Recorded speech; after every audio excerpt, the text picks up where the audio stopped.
Hello and welcome everyone. This is our Tracx webinar. Today we're going to be talking about harnessing the power of social to overcome brand challenges. And specifically today we're going to be looking at new product launches, and we're happy to have Pete Knowlton, who's the social media manager of Ghostery. Hi Pete. And Hi, how are you? myself, Rebecca Lombardo, I'm the Director of Strategic Services with Tracx. So Pete, I'm going to hand it over to you now and go ahead and start taking us on this journey. Sounds good. Well, thanks everybody for joining us today. I hope to add a few tricks to your social media bag as you're out there trying to spread the word of your brand and or product as you move forward. So just wanted to give you a little bit of a background as far as who we are in the ad industry here. As a company, Ghostery empowers both the business and consumer to take control of their digital user experience by pulling back the covers of what we like to call the invisible web.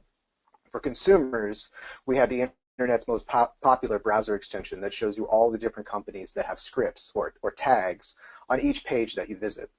And on the flip side, for the business, we have our marketing cloud management or MCM tool, which offers some reporting, some alerting, and some really neat graphing features to help these businesses optimize their sites and make a better user experience for the consumer. So it all helps in as we run through it. Both sides are fueled by donated anonymous data generated by the industry's largest script library, which is around 5,000 unique tags, which up to this point has been about 75% crowdsourced using social media, chat rooms, etc. So it's a real grassroots company from the beginning there. And we can move on to the next slide there. So what's the issue at hand here? So as we were talking to a lot of our users, we noticed that if you saw on the previous slide there, we had this tracker map, which is a part of the MCM suite. And there was a real business need to script that out and give that to the business side and to kind of smaller startup companies as a kind of a pay-to service so that they could see this sort of stuff that's happening behind the scenes. And so the directive was, we've got this new product, and it's again geared towards the mid-level size company, startup to mid-level, and we need to get it out there. We need to spread the word, and the goal was to get subscriptions, or is to get subscriptions. As a company, we don't really participate in normal advertising. As I said before, we tend to show the companies that are tracking, and we give you the opportunity to block it. So we try to do more of a grassroots type of word of mouth movement there. So to give a little bit more context here of who we're trying to reach out to, we have the e-commerce side of business. E-commerce, they depend on site performance. The slower the site, the more opportunity for the user to go somewhere else, the potential customer flight. And as a little fun fact there, every additional second of load time results in almost a 7% loss of conversions. So it really, a cleaner site makes for a better user experience, as well as unsecure tags that are on the site as well. A lot of the big data breaches over the past few years have all come in through unsecured third-party tags. So knowing what's happening on your site is really important. Leaning towards there, you have your web ops group. These teams need to know what's happening on their site at all time. Anytime an unsecured tag comes on, that's a big deal. So we want to target them, and in cahoots with them would be the tag managers. They need to know real-time inventory of what's happening on their page at all time. And then again, to the business side of things, competitive analysis. What do my competitors have on their site that is giving them a leg up or might be hurting them, so I can have a better idea as far as what kind of technologies I want to move towards or stay away from. So Pete, let me ask you a question here. Yeah. When you were given the directive, were you also given a quantity or a specific number for the number of subscriptions that you had to reach?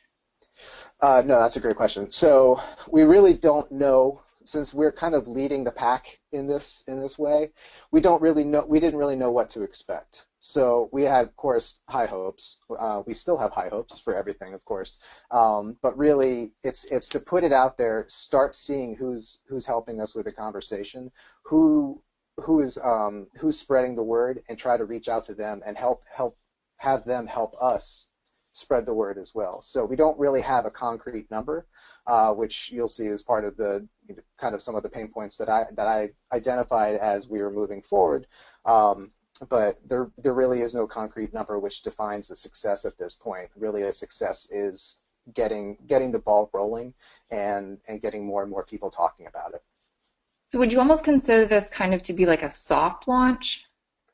Um, yes and no, only because a soft launch, we're definitely putting publicity behind it. We're doing everything we can to spread the word, but it's not so much a soft launch of the fact that we're just kind of gently rolling it out. We have had a lot of good press around it and everything like that. So we're taking our time releasing it and getting it into the right hands and making sure that the right people see it, rather than it just kind of getting lost in the space.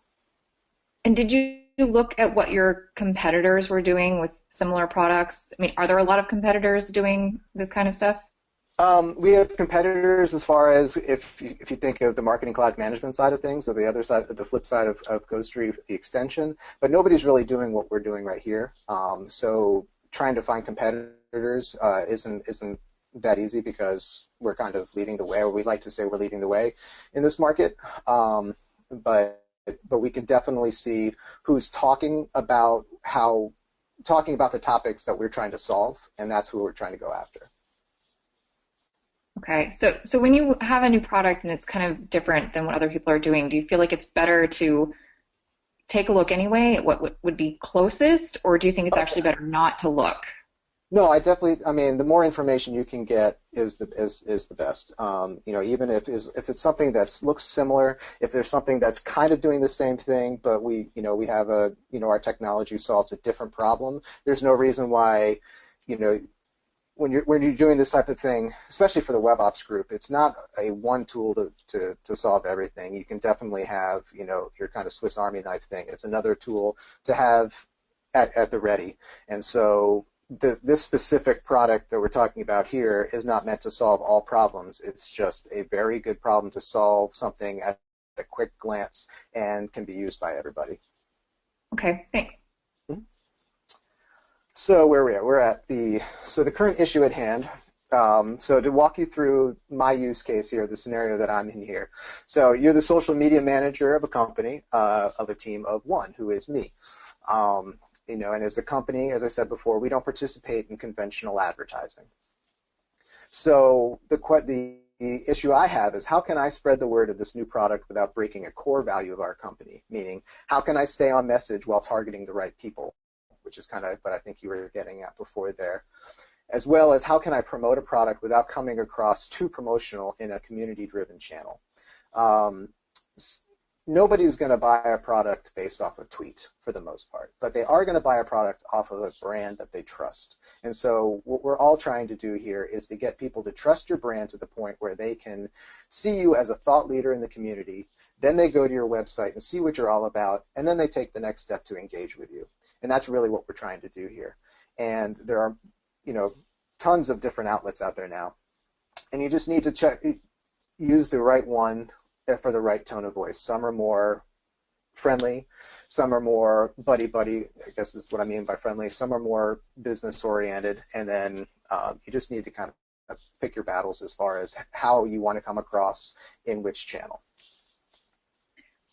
So it also seems to me, and correct me if I'm wrong, but in addition to what you have listed here, there's also the scenario that social media is a very visual place, and no offense, but website tagging and other things, these things don't seem to lend themselves to very highly visual or conjuring up very specific, clear images when you talk about website load times and things like that. So yeah, I mean, it's not like NASCAR. It's not our fun stuff to look at. It's like it's not that exciting to look at there, and that's when you really need to bring your audience to trust the information you're putting out, make the content that you're putting out be interesting and relevant. And it is a very niche product, so you're not going to wow everybody right off the bat. And that's why you really want to make what you put out mean something, and be valuable to the time of the person who's reading it. If they're going to take the time to read your content,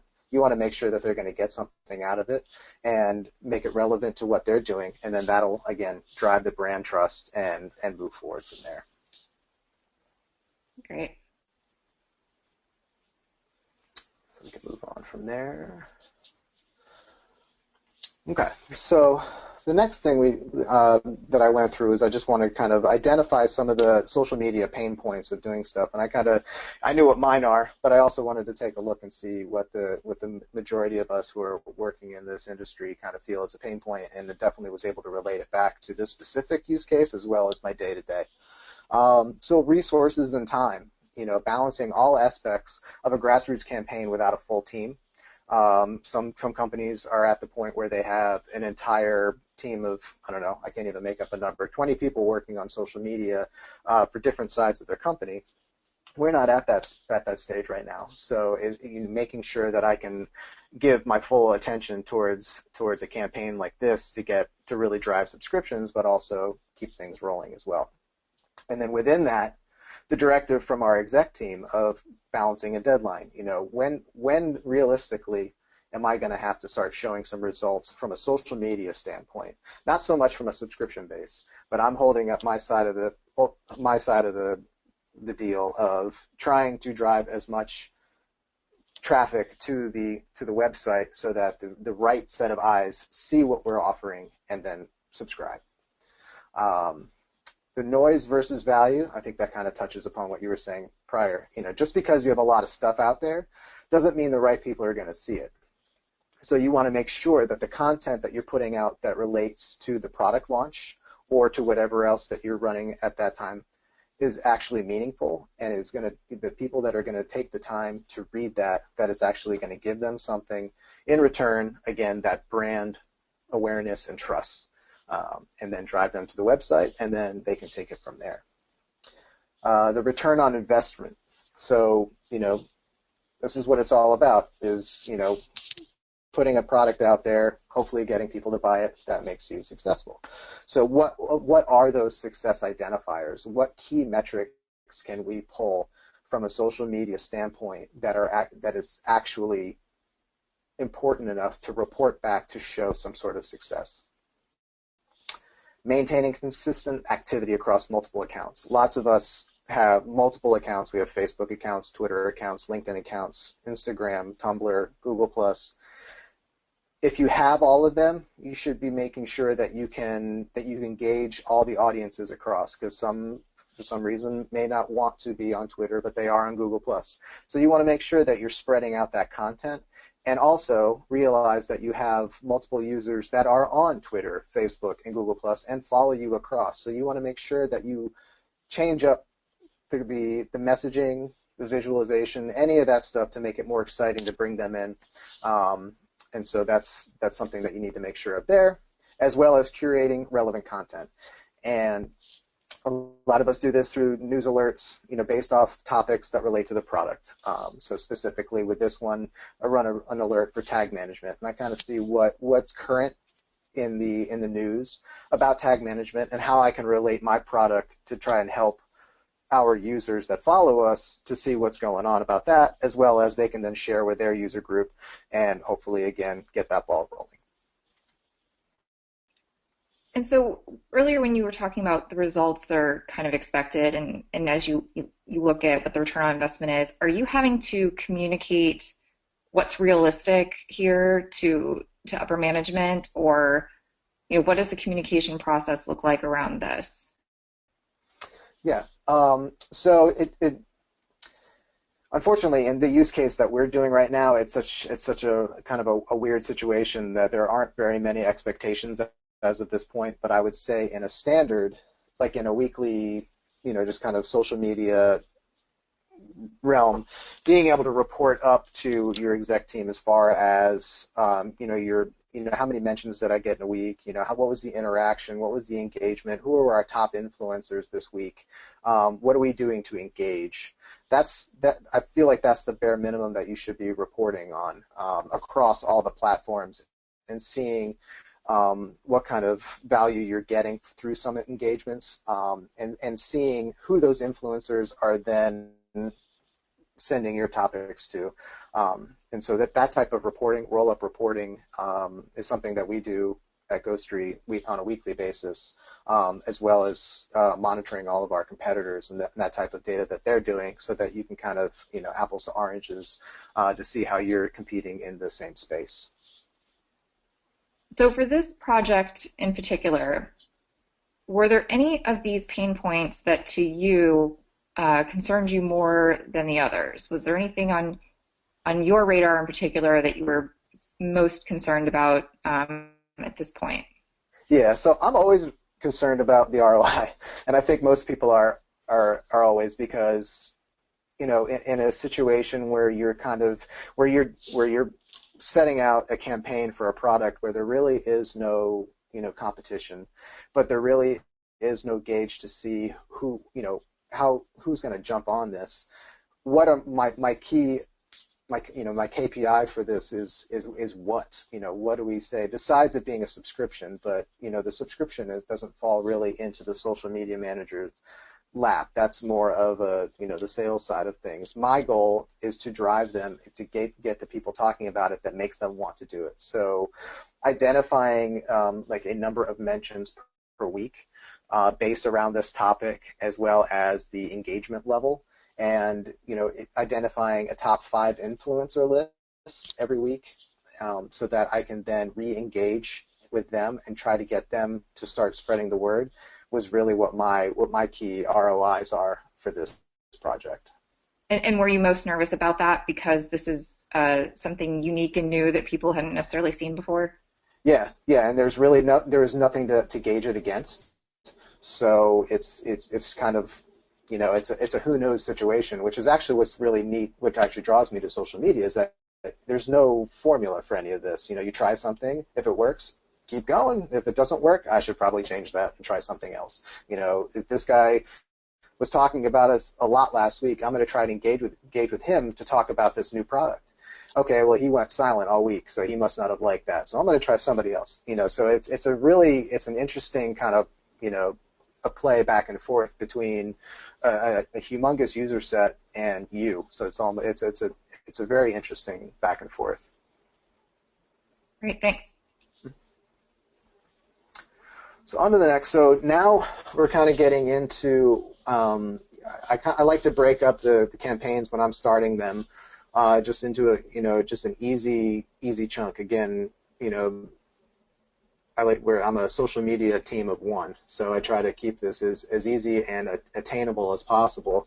But first, I do research. You want to gather all the intel that you can grab across all the platforms. And then with all that information, usually dumping it into an Excel file, which I'm sure we love watching our Excel sheets, do some analyzation of what data I found and try to make some sort of sense and some sort of strategy around it. And then usually out of that analysis, I can define what a good success metric is. I usually like to try and get 5, but that's a kind of a situational metric there. It's if I can get 5 success metrics, or at least get 5 metrics that I can use to gauge the success or failure off of something, that's good. But whatever works for you there. The next step is, of course, to engage, and that's just spread the word as much as you can to the right people, get them talking about it. The 4th stage being report on everything all the data you can get based off of the engagement. Formulate your reports with the metrics that we talked about earlier. Excel sheets.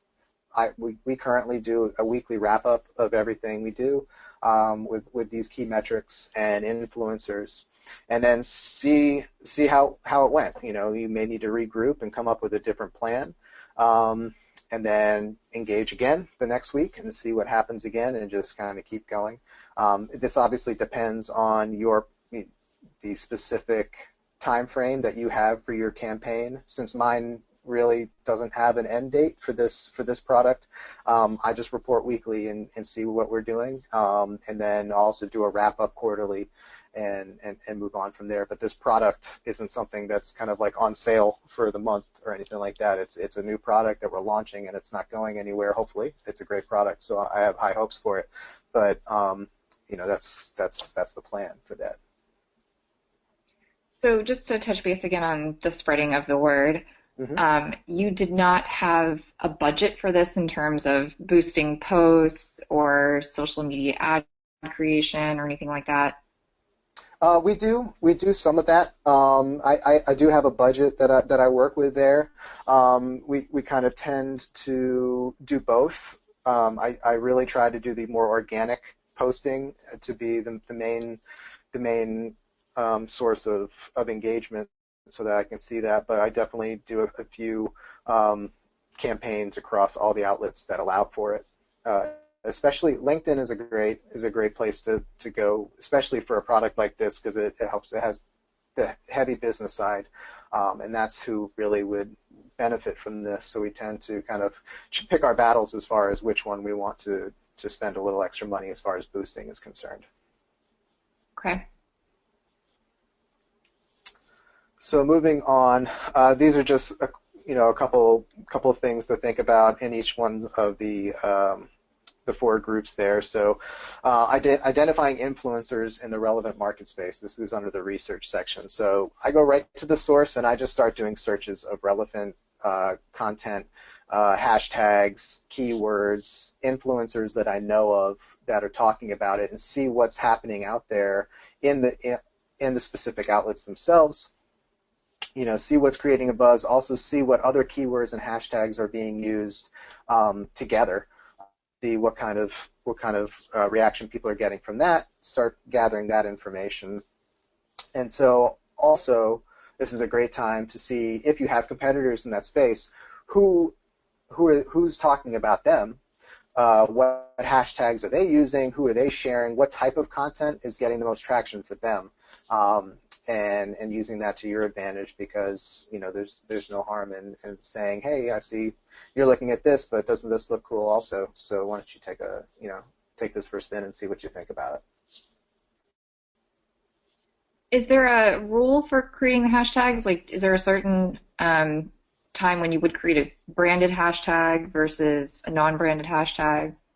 Well, it makes life easier for reporting. When you're doing specific timed campaigns to do a unique hashtag, because then you can just run a quick report based off that hashtag and get all the information off of that. Other times when it's a goal to be a real brand identifier that you're hoping to gain traction, rather than specific instances or campaigns. So I believe Red Bull did like put a can on it, or Coke. Coke is it, something like that, where it's just trying to hashtag your brand as something rather than hashtag an instance. So those are two kind of scenarios when you want to decide what's the right way to go. We have a hashtag tracker map that we use for this, and that's not mind-blowing, but at least it allows us to kind of see if people are sharing the concept around, but that's not going to be a brand hashtag. It's not going to be Ghostery tracker map. There's definitely a good and bad times, but for the most part, deciding the time length of the campaign for unique hashtags, and then brand identifying hashtags for a more long range impact. Got it. So the next slide, we talk about kind of the analyzation. What data points can help me? You need to define success. Metrics-driven campaigns give you the guidelines necessary to determine success or failure. And that's what we had talked about earlier when we were saying that we can gather mentions or conversations, your reach, any of those specific points that you can actually say, within a week I had X amount of mentions, and my goal for next week is to double that. Those are the type of data points that we're looking for. And within that, you can create a social strategy to help you out with that, the who, what, where, and when. The who being the influencers, the what being the content, the where being which social outlet do I want to gear these towards, and when. A lot of social media outlets actually, or um, tools can actually help you identify when is the best time to engage. And so that's something that a lot of people don't think about, is that, for us, we have the highest spike of user engagement between 1 and 3 in the afternoon on a Wednesday. So maybe it's because it's in the middle of the week and people are deciding that they just need to blow off a little steam, and they're hitting the social media outlets a little bit harder. So I think we're all guilty of that. But that's interesting to know, because if you're going to do a release or kind of a bigger push, it's interesting to know when you're going to get the most bang for your buck right there. So we tend to do a lot of our release notifications between 1 and 3 on Wednesdays until that metric changes that we know of. I tend to get the best results from that type of stuff. And as we're saying, using dashboards from tools like Tracx can quickly identify which social outlets are best reporting on your topic, which we can actually see in the next slide there. So did you create different metrics for each of the create your social strategy piece? I mean, did you have a metric for, do we have the right number of influencers or target audience members engaging with our content? Do we have the right quality of engagement here in terms of, is everybody just kind of liking this, or do we actually have shares on this? Like, was there a separate kind of tracking or measurement gauge piece to see how each section was doing, or were you just kind of looking at overall? In the very beginning here, I'm looking at overall, just to kind of see the kind of go-to-market impact that we're having. As I start drilling down into, we're only in week number 2 or 2.5 weeks into this campaign, so the numbers are pretty fresh. So I don't really have all the data that I want yet in order to kind of come up with my phase 2. I will definitely be looking into specifically your metrics and your mentions, the interactions, and that's in the conversations specifically, because I want to see not only who's liking the posts or retweeting it, but I want to see who's actually talking about it, because I feel like that's almost the most important thing. It's not only that people are seeing it, but that people are actually taking in what we're putting out there and taking the time to engage with, either engage with us or have an opinion one way or the other. Shows that people are actually engaging and actually reading the content we're putting out there. So that's important to us. And so really the mentions and the interaction metrics are the ones that I'm paying most attention to right now, as well as which outlet seems to be the most engaging as well. Who's talking about it most, and what are the highest numbers there, in both pro and con. So pro, if Twitter seems to be blowing up, that seems okay. That's great. We're doing great on Twitter, but I'd like to focus more on LinkedIn on the next phase, because I feel like even though the engagement level has been low, the interaction or the click rate has been better through LinkedIn. So I want to foster that conversation over there and see if I can't bring the mentions or the interactions to the same level as the Twitter side. But kind of going into this, like having done your research, which social media network is going to lend itself more to this type of campaign, right? Absolutely. Yeah. No, I mean, you can kind of Twitter is more of your back and forth friendly stuff, especially if you only have 140 characters. It's really hard to kind of set across your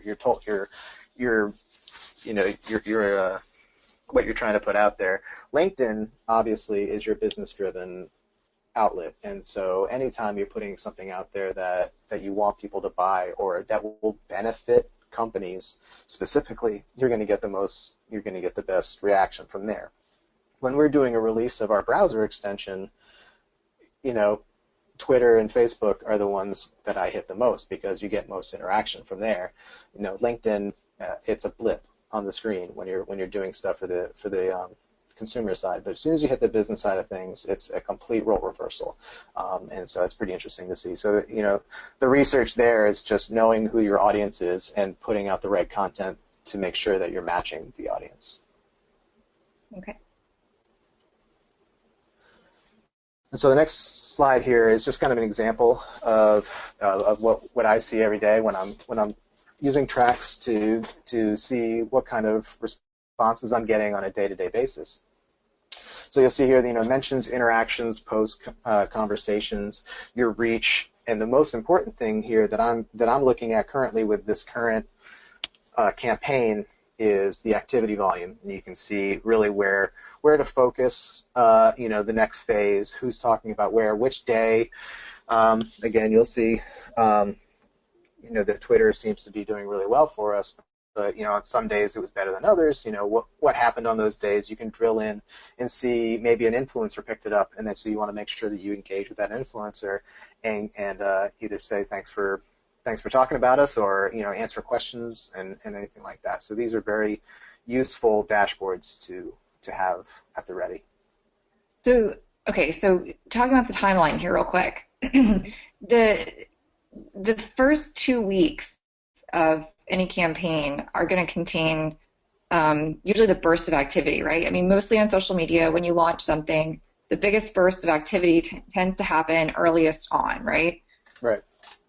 So this is actually, and I know that you said there isn't necessarily a designated time frame for this, but you've got to collect and analyze and make very large decisions based on basically what is in this time frame, what's in this window right here. Right. Yeah. So you really want to. I do. I'm obviously looking at it daily, but I do weekly roll-ups, and so that kind of gives you a better idea as far as what's happening over the initial sprint of releasing everything, all the content out there, letting it percolate around in there, and then see who's actually going to re-engage with you, retweet, and everything like that. So a week is a good kind of identifier as far as what's happening. Sometimes you hit gold, and the first day you get tons of mentions, which is always nice to see. But it kind of gives you a better idea of what you're doing there. Especially, we have some idea as far as geolocation, as far as where things are going well. We had really good response in the EU, versus almost double of what we saw in the US. So we kind of wanted to go and see, why people in the EU are looking into this more than the people in the US. And so we also want to, boost our tweets and our interaction to the US market, and the EU seems to be doing all right. So we can concentrate our efforts on the US to get that ball rolling a little bit more. And then also the EU folks that are actually talking about it, what are they talking about together with the tracker map stuff? And so maybe we can start to interact a little bit more with other relevant hashtags or keywords that they're including, and see what maybe would be a new phase 2 market that we could try and break into as well. How early did you start drawing some of these conclusions? I mean, is day 3 too soon to be drawing any conclusions? Do you really need to wait until day 7? No, I mean, I think if you start to see a trend early on, you can definitely jump on it. Social media changes, hour by hour. So not saying that you need to set it and forget it for a week and then come back and do the data, but I think to get a true sense of what's happening, 2 to 3 days, you start to see what's going on. But a full week's worth of data really gives you a good idea as far as you kind of see that curve, of spike or low or just straight line across that shows you the type of activity. And if it starts to tail off towards the end, you can see that you need to make sure that you're boosting your engagements towards the end there, or change up the conversation, change the angle, and show that the user engagement for this type of topic is kind of short. So you want to make sure that you have spurts to keep everybody interested, and not just keep rolling out with the same stuff. Great, thanks. Mm-hmm. So along these lines here, we talk about what makes a good metric. And from talking with people, I see that exec teams tend to like the vanity metric reporting. How many Twitter followers do we have this week? How many Facebook likes do we have? Thousands of followers consisting of bots is not really a quality community. You want people that are going to engage with you. It's not just about a number, it's about the quality, not quantity. Another type of vanity metric I feel is sentiment. It's very tricky to effectively manage with a small team sentiment. I mean, you can have some expletive words in your posts that actually are like super positive, but because that they are there, they're deemed as negative. So you really have to have somebody monitoring these sentiment metrics in order to actually have a good quality set of data on that. So, and good versus bad, it's very subjective. And again, just the type of language that's used can determine whether or not a post is deemed positive or negative. So it's very, very difficult. So I feel like those of us in our shoes, we like these engagement level metrics. Who's talking about my brand? Who are the influencers? The potential reach and quality of the content based off of that influencer. How often is my brand mentioned? Mentions, posts, reach, conversations, those are all concrete numbers that I can report on every day or every week, and those are the types of things I want to send up there. And where are they actually happening? The geographic and demographic makeup. Who's talking about it? Where are they talking about it? And what type of user am I engaging with the most, and the quality of it? So I know that, yeah, sentiment can be a tricky metric. You want to get some kind of word association going on, around your news. So what are your suggestions in terms of um, looking out for action words, emotion words, things like that?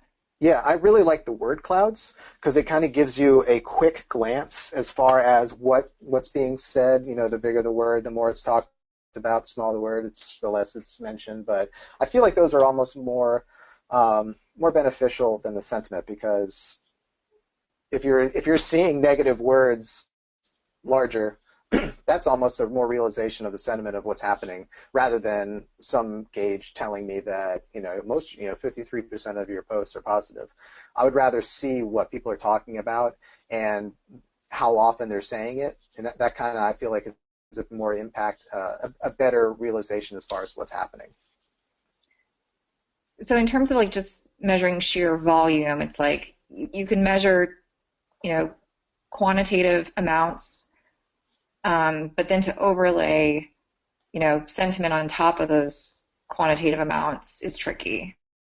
Yeah, it's tricky. I mean, it's definitely there's definitely positive to it. I'm not saying that it's vanity, therefore throw it out, because some of my key metrics are how many Twitter followers I have in a week, and then and knowing the overall sentiment of the community is a good thing. So just by being able to correlate your number of mentions or your engagement level metrics based off of the overall sentiment of the community, it's definitely a positive, and it's definitely it's definitely a good thing to keep in mind. But my point there is that you don't want to have that be a success metric that you are tied to, because it's just a very difficult metric to keep up with, is really where I'm trying to go with that. Okay, great. So we've kind of been talking about it a little bit, but the next step is to engage. You want to create multiple campaigns. Don't just send out the same thing over and over and over and over again and expect the same, different responses every time. Take the opportunity to change up the images, change up the text. If you have specific documentation, going through and pulling out new keywords or key sentences that might grab the user's attention. And then if they end up reading the same thing again, that it's still got them to open up that document again and read it again, and that it can make it exciting. And as we talked about before, think about the tone of voice for each post. So if you have certain posts that are geared towards the business side, those tend to be your LinkedIn posts, and make it be more business savvy, whereas your Twitter, Facebook, Google Plus tend to be more peer-to-peer. So you want it to be more of a conversation, a quick conversation, enough to the point where they're going to open up that post and read about it, and then ultimately, again, it's just about your brand awareness. So keeping that stuff going is definitely good there. And then within that, based off those campaigns, you'll be able to engage these top influencers with the content. You want to be able to respond to the conversations, especially if they're taking the time to spread the word. Responding to something that they've put out in response to what your product does, engaging them, including them in conversations. You want to again engage with them and create the conversation and ask for their input, because maybe that'll show that there is interest there and that they'll start spreading it, and then their users will start seeing it. We talked about when's the best time to post. So identifying when your followers are most active and send out the new content during those peak hours. And then again, respond to those influencers and followers on their content and suggest how your product might help. It's all about just a conversation, easy back and forth. It doesn't have to be, it doesn't have to be deep every single time you talk, but at least be like, hey, I saw, this is a great post, you should check out this, or this is a great post, I liked when you said blah, blah, blah. Just showing that there's some sort of peer-to-peer, back and forth brand awareness. I'm aware of what you're doing, you're aware of what I'm doing, we should meet up and help each other out, that type of stuff. So when you say to create multiple campaigns, how many do you create before, and how many are you creating while the campaign is live? Like, are you making adjustments as you're seeing stuff come back and results and interactions, or do you create everything before it goes live? In the very beginning, I'm creating everything before it goes live. So usually for Twitter, I usually like to have 4 or 5 different kind of impressions. Basically 4 or 5 different messages, different images that I can send out, and I can schedule throughout a given time period for when I want to do that, and then change those up and send them out throughout different. I might send this one out to Twitter earlier in the week, but I really like the message that I have in there. I'm going to shoot that over to Google Plus towards the end of the week. And then also anything that's going to the different kind of tone of voice places, I like to create a few other ones there that are very specific text to that audience. I like to start off with that, but then while those are running, I'd like to create different ones. But you can also see which ones are working better, and then maybe that type of tone of voice or that type of conversation, you create a new campaign based off of that conversation, and then start a whole new run of those to see if it really was the text choice or the tone of voice that really captured everybody, or maybe it was just that image that people just loved and they just wanted to click on it. So keep using that image, or try to adjust it in some way, shape, or form, or use that image on another outlet, but just kind of see what's going on. But we use the URL shorteners, and we try to use different URL shorteners so that we can track different engagement levels. Since again, we don't track our users on purpose through Ghostery. This is just the only way. It's a non-identifying way to track to see what the engagement level is, so that when they come over to our site, we at least have a click-through rate, not so much a conversion, but a click-through rate to better assess which campaigns and visuals are working. And for the conversations that are taking place, how do you know which ones to respond to? Are you responding to all of them? Yes, well, not all of them. Sometimes it's hard to say. So with the consumer side of things, we run a different kind of method, just because sometimes people are just saying things. On social media, it's very easy to hide behind a Twitter handle. It's one thing to say something face-to-face, as we all know. I'm sure it's easier to write an email than it is to say something face-to-face. So sometimes, we have people that are out there trolling, and so tend not to engage with the people that are trolling or competitors that are trolling. But if it's an honest engagement, positive or negative, I try to always engage with them and try to get their side of things. And then if it really needs to be an offline conversation, I say, hey, shoot me an email. I'd love to talk to you more about this offline. Just because 140 characters, usually this happens on Twitter, and so it's really hard to have a conversation and really flesh out everything that you want to say in those characters. Plus, you're doing it in a worldwide audience, and so sometimes especially if they're engaging with you in a negative way, we can. If it's a negative way, we can take the conversation offline and at least be able to push it through. And is this how you can tell if your content is gaining the right kind of traction? Yeah, I mean, the more people are talking about it, I feel the more the the more that people are actually engaging with it. So I feel like the more questions, the better, especially if you can answer them quickly and get them to the right place faster. That's obviously the best thing to do. But I feel the more questions, the better. And even just the more retweets with quotes of something that we're writing in there, or a simple retweet is nice, but a retweet with an engagement or a conversation attached to it, I feel is better. Speaking of questions, I'm actually going to hold off on asking you a few so we can let some folks who are listening start to submit some of their questions for you while you continue to take us through the next few slides. Sure, sounds good.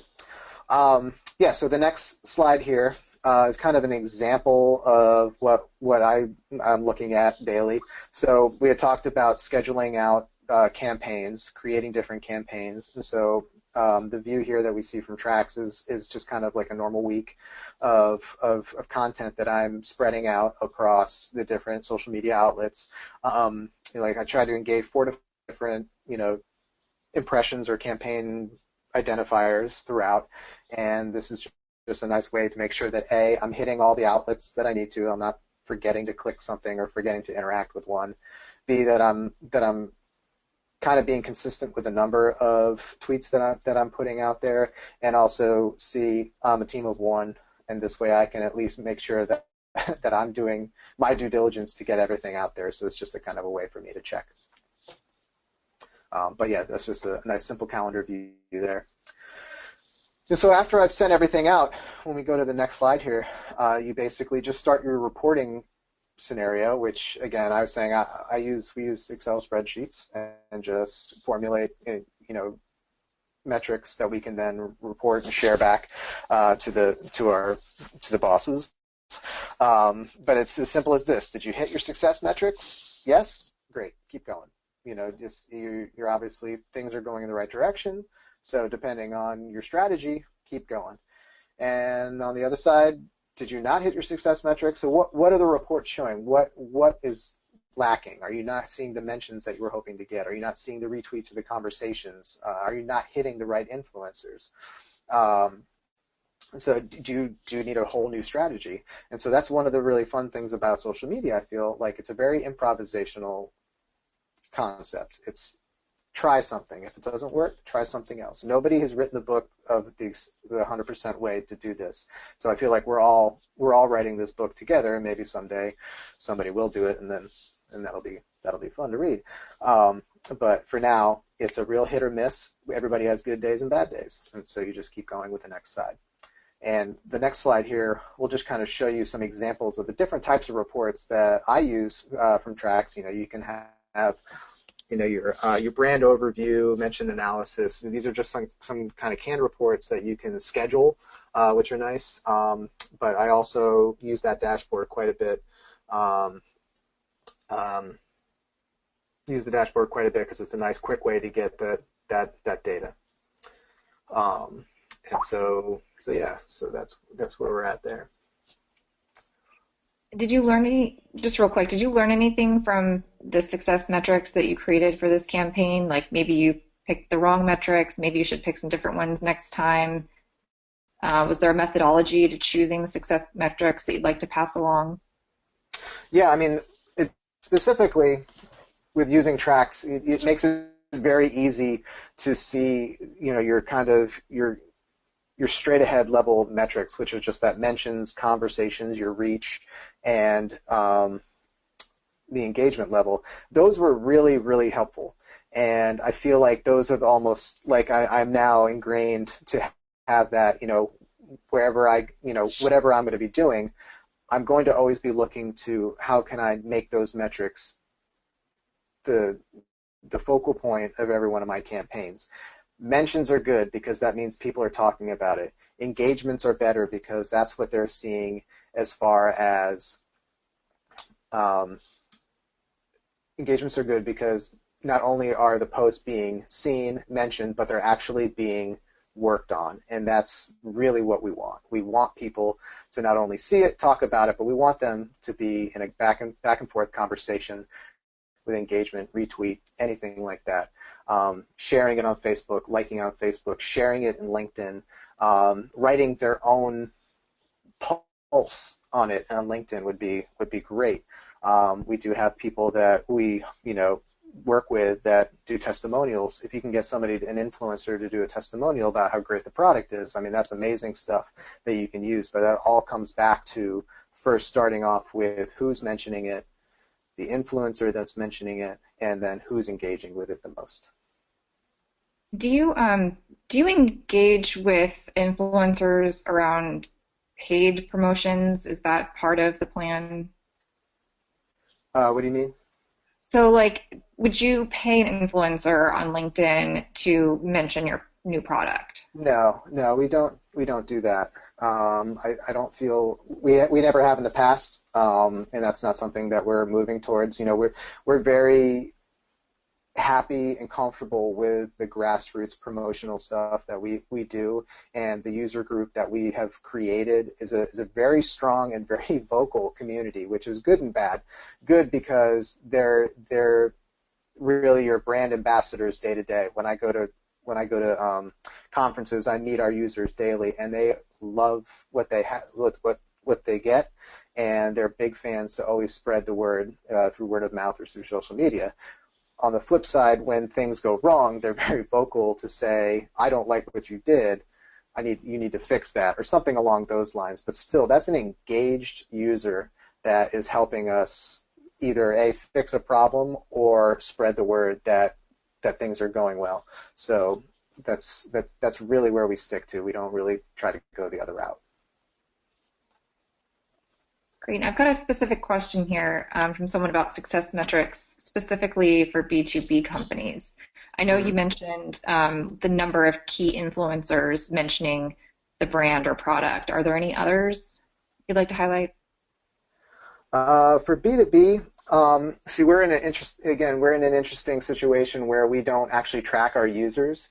And that's kind of the same on the B2B side, but as far as the actual data points there, you can kind of use the geo-targeting mentions and engagements with the influencers, those things there. I guess I'd need to know a little bit more specifically what they're trying to get out of it in order to know what a key metric would be. Since every business is different, it's kind of a hard question to answer. But it's from a very, very high level, your mention, your engagement, and then your geographic targeting of who and where the influencer is. Those I would seem to think that would be the best bang for your buck as far as knowing where to start at the very least. And what's your fallback plan and what's your plan B if you have one? Say you've got your eye on, a certain number of influencers or a certain amount of traction, and after 7 days you just haven't seen it. Is there a fallback plan? Is there a break in case of emergency? My plan B is to come up with a phase two. I try not to say fallback or plan B. It's a try and try again scenario. Maybe the influencers that I originally targeted aren't vocal, so I'm going to go and identify a new set. Something I've done on my own, which could be helpful to other, social media marketers, is I've created a spreadsheet with relevant keywords or hashtags that are relevant to my business. And I've gone out and I've identified the top 25 influencers in each one of those fields. And so I'll go to that spreadsheet and I'll just go down the list and I'll see what they're talking about, and I'll look them up and I'll see what kind of stuff they're talking about today, and see if my my product or the campaign I'm running is relevant to them, and then I'll shoot it out to them and see what happens. And so plan B would be go to the next five and keep going to the next five, or try again different images or different text, or try the different tone of voice on a different outlet, or try using the more business side tone of voice from LinkedIn on Twitter or on Facebook, see if that gets any sort of traction. So it's really a try again rather than a fallback. And then for benchmarking, say you're gonna take a look at this, maybe 4 weeks out from launch. Is there Would you ever dismiss a certain metric, like 4 weeks later, like, at first we were measuring sentiment and then we decided not to look at that anymore, or at first we were measuring mentions, and then we decided to go with interactions. Do you change your metrics halfway, or is it better to just keep going and keep consistent for at least 4 weeks before making those kind of decisions?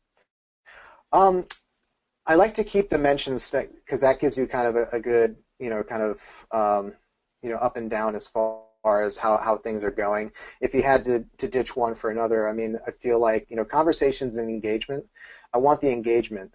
And so swapping out and seeing how the engagement level also runs would be important. But being able to include the click rate based off of the URL that you're using, toggling between being or using the engagement and the click-through rate as kind of a formula to see the difference between a high engagement and a high click. Does that mean a high click, or does that just mean that it's a high engagement for the post itself, but it's still not generating that traffic that we want?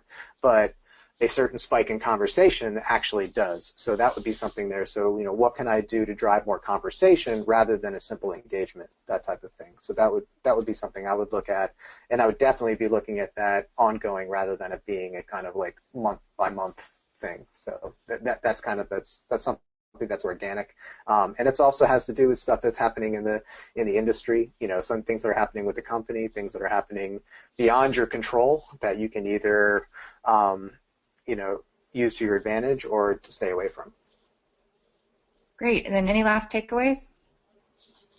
Um, just from the slide that I put there, just a couple of things to think about, or these are the things that I think about on a day-to-day basis when I'm running stuff here. We said this before, that there's no concrete formula for this what we're doing. So if first you don't succeed, keep trying. What's really important is that you're able to identify what is working and explore those markets rather than being down on it, and as well as being able to identify what's not working and try something new. Being big enough to realize that what, this isn't working for me. I need to go off and try something else, and don't be afraid to revisit that social strategy and come up with to use your term, come up with a plan B. It's like the stock market. Everything has you have high days and you have low days. You have great traffic days and you have really bad traffic days. So, but what really sets you and your brand apart is how you capitalize on the differences and what you can do to make things better. Great, people, thank you. It looks like we're just about at our time here, so I wanted to thank everybody for participating.